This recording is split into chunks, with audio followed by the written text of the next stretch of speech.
Halo anak-anak pintar Indonesia, apa kabar semuanya? Bertemu lagi dengan Bapak dalam pembelajaran tematik kelas 6, tema 3, subtema 3, pembelajaran 1 dan 2. Ayo kita mulai pembelajaran hari ini. Nah, ayo kita mulai pelajaran hari ini. Bapak harapkan kalian bisa menonton video ini dari awal hingga akhir ya, supaya ilmu yang kita dapatkan semakin banyak dan semakin pintar. Nah, subtema 3, ayo menjadi penemu. Di pembelajaran 1, di sana ada Lani. Lani berkata, kita sudah mempelajari tokoh-tokoh dunia dengan penemuannya. Lalu, sikap-sikap seperti apa yang harus dimiliki untuk menjadi seorang penemu? Nah, ayo kita belajar dari Pak Habibie. Nah, anak-anak semuanya, ayo kita membaca bersama-sama. Bacalah dengan teliti teks biografi tentang perjalanan hidup dari Bapak Habibie berikut ini. Disiplin dan kerja keras awal dari sebuah inovasi yang cemerlang. Profesor Dr. Insinyur Baharudin Yusuf Habibie adalah Presiden ketiga RI yang menjadi kebanggaan bangsa Indonesia. Beliau dilahirkan di Parepare, Sulawesi Selatan tanggal 25 Juni 1936.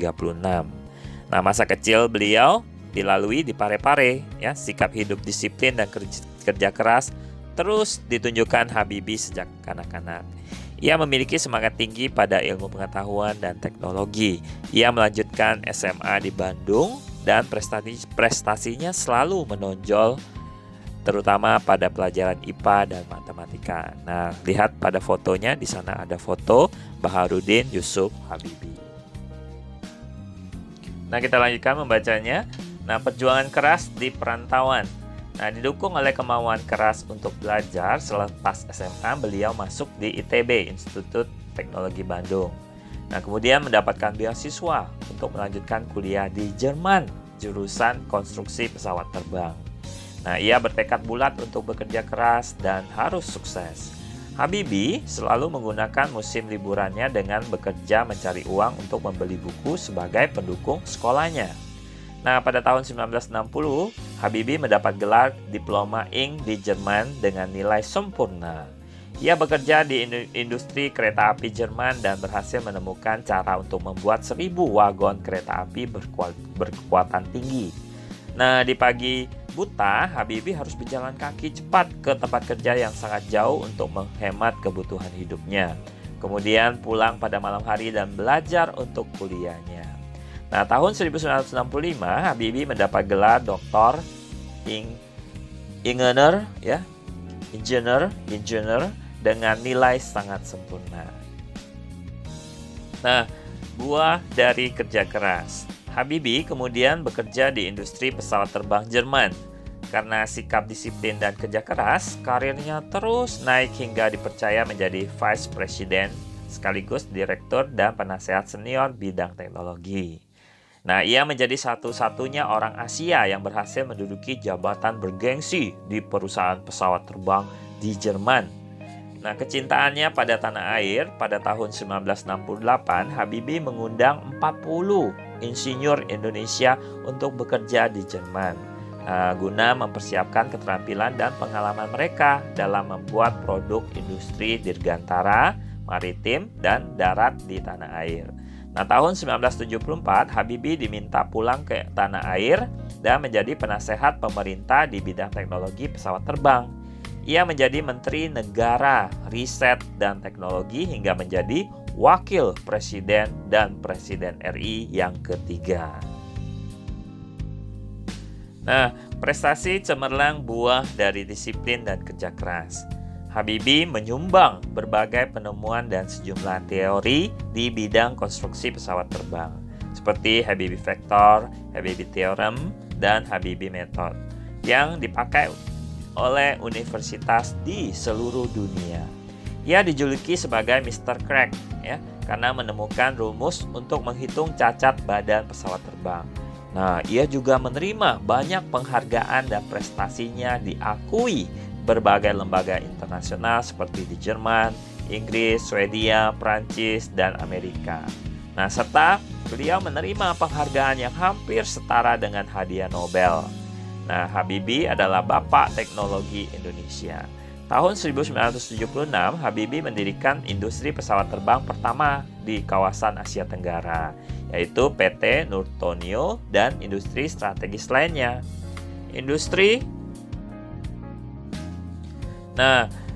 Binaannya berhasil memproduksi pesawat terbang, helikopter, senjata amunisi, kapal, tank, panzer, water cannon, kendaraan RPPM, kendaraan tempur, dan masih banyak lagi, baik untuk keperluan sipil maupun militer.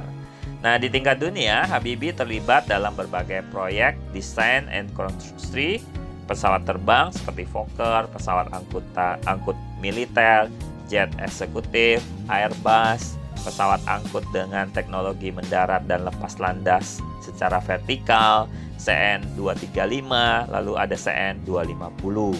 Nah, selain itu Habibie secara tidak langsung ikut terlibat dalam proyek perhitungan dan desain helikopter, pesawat tempur multifungsi, dan beberapa peluru kendali dan satelit di tingkat dunia. Nah, selanjutnya dari teks bacaan tadi kita ada pertanyaan di halaman 115. Pertanyaan pertama, apa topik masalah dari teks tersebut? Yaitu biografi Profesor Dr. Ing Baharudin Yusuf Habibie. Nomor 2, apakah teks tersebut adalah jenis teks eksplanasi ilmiah? Jelaskan dan berikan contoh. Jawabannya bukan, karena teks tersebut berisi rentetan peristiwa penting dari seorang tokoh. Nah, hal ini ditunjukkan pada paragraf 2 sampai paragraf 6 yang berisi cerita masa kecil B.J. Habibie hingga menjadi Bapak Teknologi Indonesia. Lalu pertanyaan ketiga, apa pesan yang ingin disampaikan penulis melalui teks tersebut? Yaitu kunci sukses dari B.J. Habibie adalah disiplin, semangat yang tinggi, dan kerja keras. Oke anak-anak, di sini ada kosakata baku. Apa itu kosakata baku? Adalah kosakata yang penulisannya telah sesuai dengan pedoman umum ejaan bahasa Indonesia.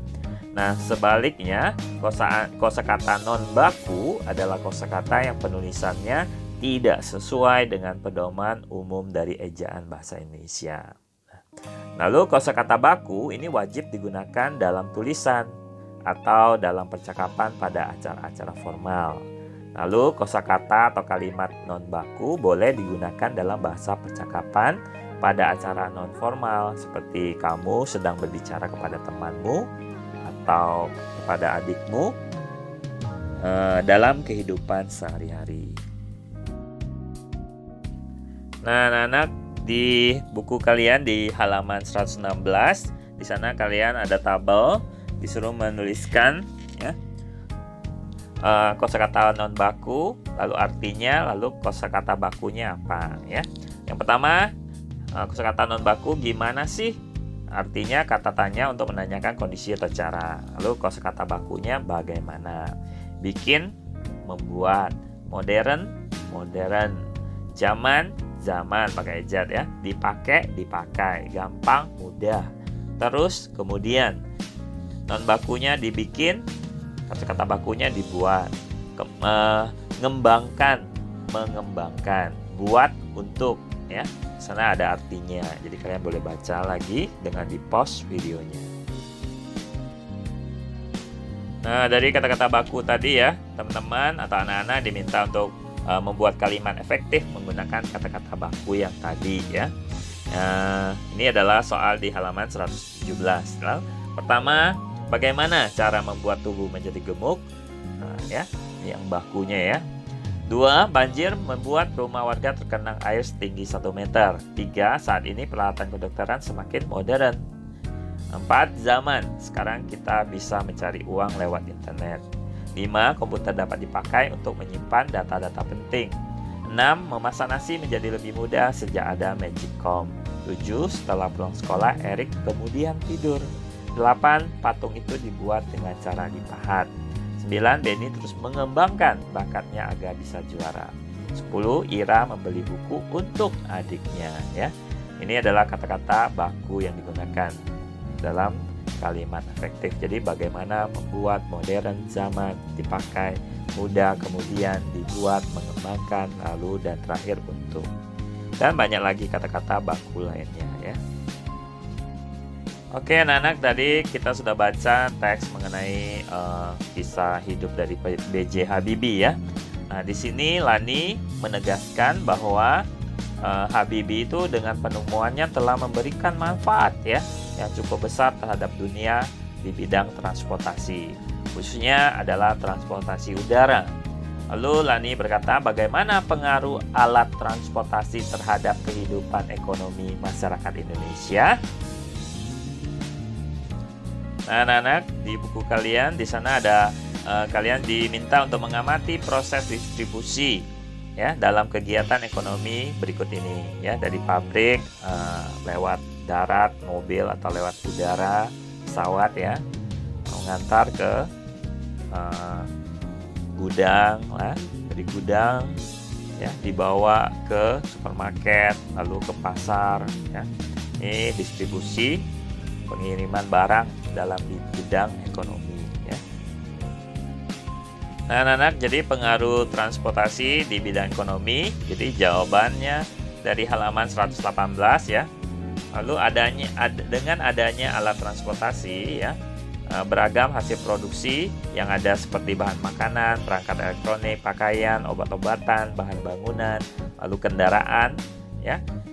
Dengan adanya transportasi, kehidupan masyarakat jadinya distribusi barang-barangnya lebih merata ya, ada di mana-mana. Lalu harga barangnya tetap stabil, tidak tinggi, tidak mahal.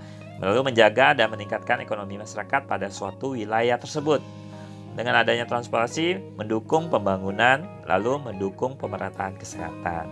Lalu kalau dampaknya tidak ada alat transportasi, kehidupan masyarakat dari masyarakat kita yaitu distribusi barang-barang lalu dari kebutuhan masyarakat kita tidak merata.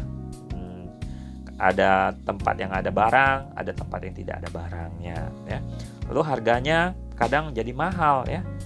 Lalu ekonomi masyarakat tidak stabil. Lalu tidak adanya transportasi membuat atau menghambat pembangunan tidak merata ya. Lalu tidak adanya transportasi membuat kesehatan lalu jadi tidak merata juga ya.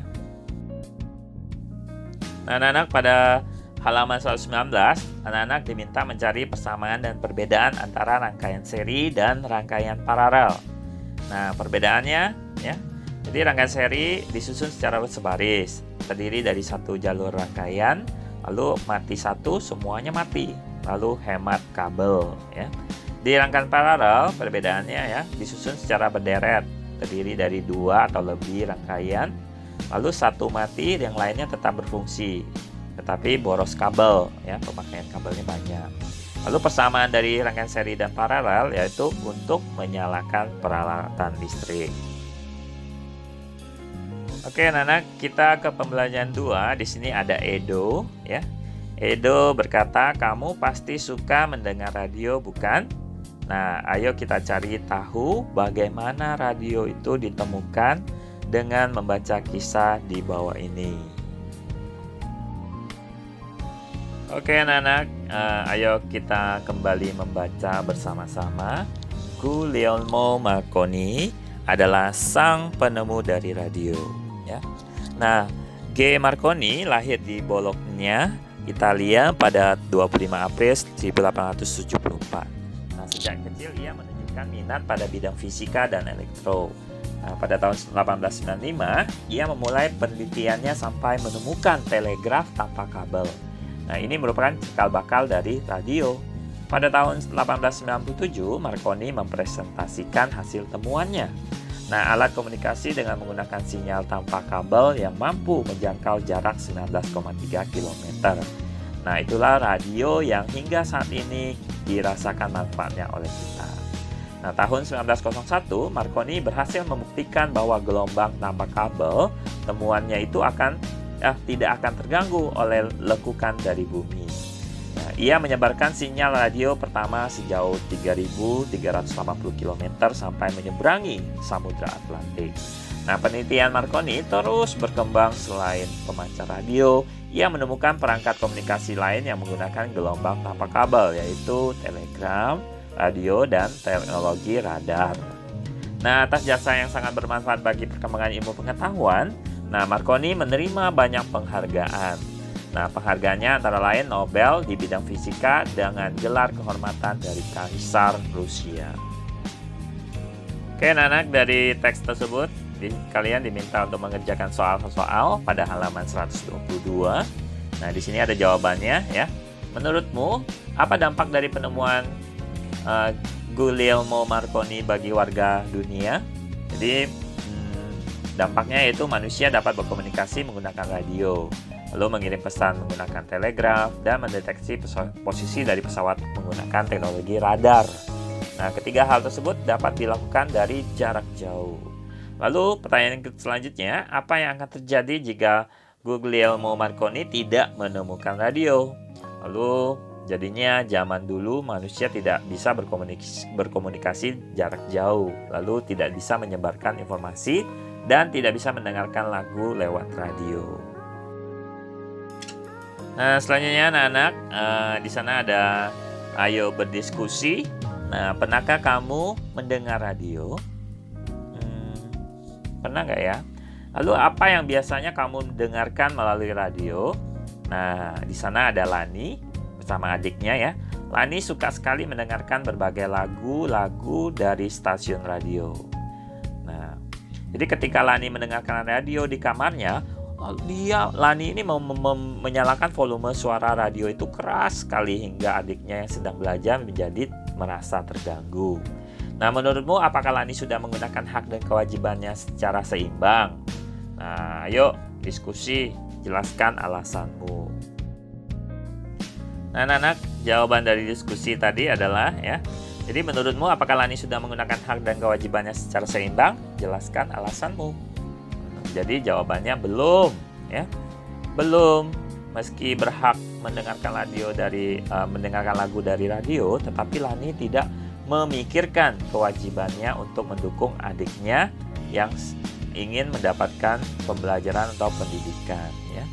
Nah, meskipun Lani punya hak mendengarkan radio, ia juga mempunyai hak untuk belajar dengan nyaman. Adiknya Lani juga mempunyai hak untuk belajar dengan nyaman, ya.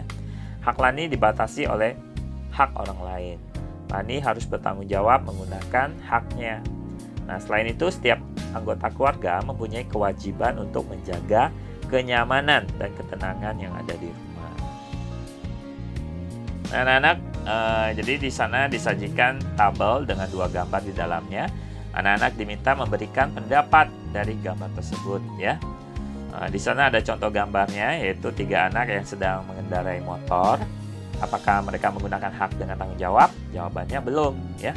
Karena mereka belum cukup umur untuk memiliki hak berkendara. Lalu apakah mereka melaksanakan kewajiban dengan tanggung jawab? Jawabannya juga belum. Karena mereka tidak menaati undang-undang seperti tidak menggunakan helm, lalu berboncengan 3 orang lalu mereka tidak punya SIM juga, ya. Ini jawabannya belum, ya. Gambar kedua, di sana ada seorang anak yang mengerjakan ujian, tapi kayaknya sedang menyontek, ya. Nah, jadi apakah anak tersebut sudah menggunakan haknya dengan tanggung jawab? Jawabannya belum, ya.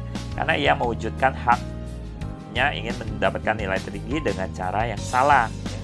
Lalu melaksanakan kewajibannya dengan tanggung jawab juga belum, karena ia tidak mau belajar sebelum menghadapi ujian. Oke, anak-anak. Nah, ini slide yang terakhir, ya. menurutmu mengapa kita harus melaksanakan hak dan kewajiban kita dengan tanggung jawab? Jadi jawabannya, karena hak yang kita miliki itu terdapat hak orang lain juga yang wajib kita hargai. Nah, sehingga hak dan kewajiban yang kita lakukan itu tidak hanya berdampak bagi diri kita sendiri, tetapi juga orang lain.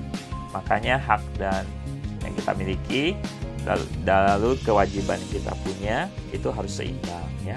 Keduanya harus seimbang. Lalu apa yang akan terjadi jika kita tidak melaksanakannya, ya?